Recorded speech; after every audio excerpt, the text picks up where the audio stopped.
Hi, I'm Glenn, City Valley Fishing Field Team, COAF Field Team. And this round, we've got a follow-up video from this past weekend's trip, where in this round, we went on Sunday to Highland Park.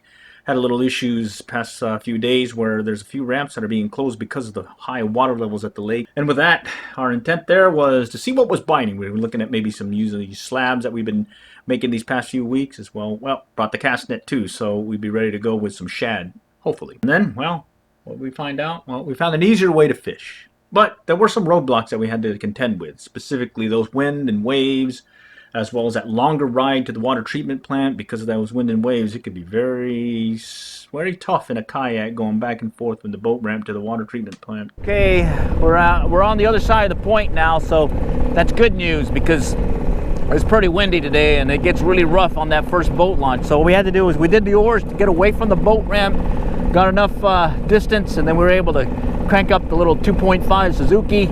Now we're over here kind of working our way with the wind, with the waves, as you can see, and so we're not kicking up a bunch of spray, we're just bottom bouncing at this point. And we brought our cast net so we can get some bait. We're gonna try going to the water treatment plant, and maybe we might be able to get some crappie as well as some of those white bass yours truly have been trying to get so far.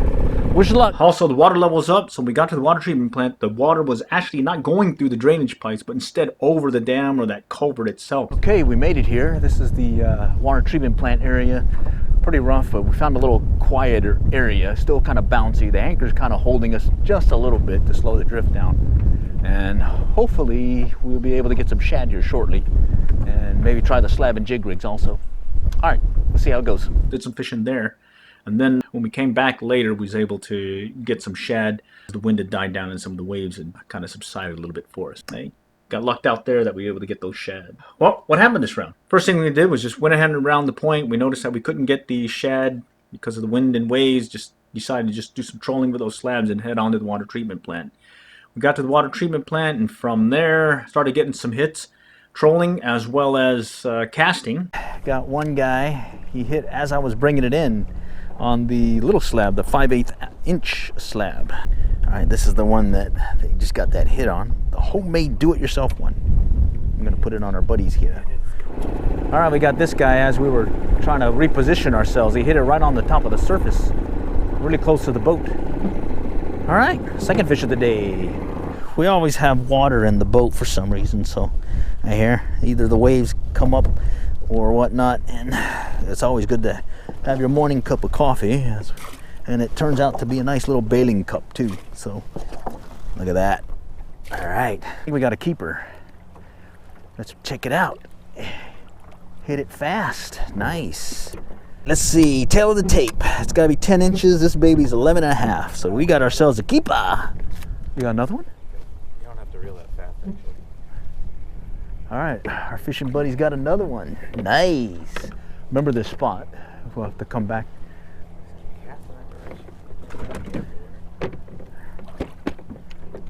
Nice, that's a keeper. I'll measure him. All right, we just got a hit. He was up close.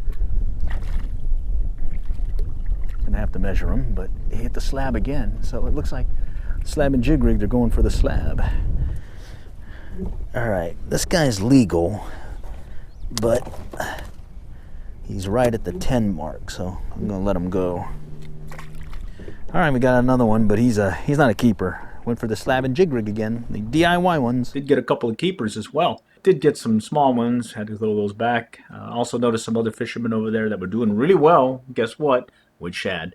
So, gotta have shad. It was the slabs that were doing well. Didn't get any hits on the crappie jigs, but the slab seemed to be the go-to bait, or at least lure, as opposed to the shad, which I wish I did have that.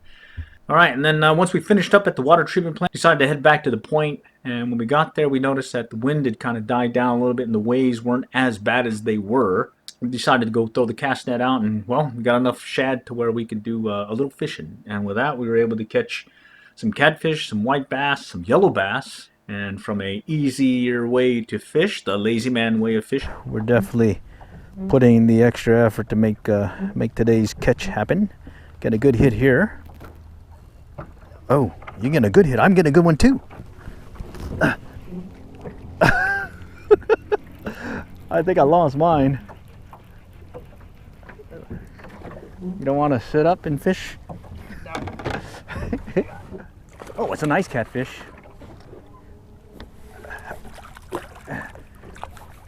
I got him. Nice. All right, we're just basically doing a Sabiki Rig 2-hook deal. You can see that the catfish kind of slimed us here, but hey, it's okay. Okay, and what we do then is that 2.5 horsepower Suzuki motor works perfectly for a pillow, and the little bait deal here is perfect for putting my feet. And now I just put the line here and I just kind of sit at this point and wait for a bite. It's very hard fishing. Only a few of us know how to do this, but welcome to the elite club. Suzuki motor was perfect as a pillow. So yours truly was able to lay back, put his head back, hold the pole, even put the pole down, and just wait for the fish to strike. And, well, sometimes I got them, sometimes I didn't. Our fishing buddy opted to be in the front. Started with a backward-facing approach where he used basically the life jackets as a bed and was just laying there and keeping his pole behind him. And he did actually catch the biggest one this round. The bite picked up where you needed to hold the pole versus set it down because you were getting some bites immediately. Suspect that a lot of those were those little bass and whatnot, or maybe some of these smaller catfish, because I did catch a few of those little guys, as well as a lot of those baits being stolen. But that said, it was a overall good day. We got enough from a cooking dinner standpoint, so we had some catfish and some white bass to put dinner together. Overall, it was a fun time. All right, all for now, and hopefully this has been helpful for you. Bottom line, do give it a try at the local lakes. Watch that water level. Highland Park still open, Brockdale isn't.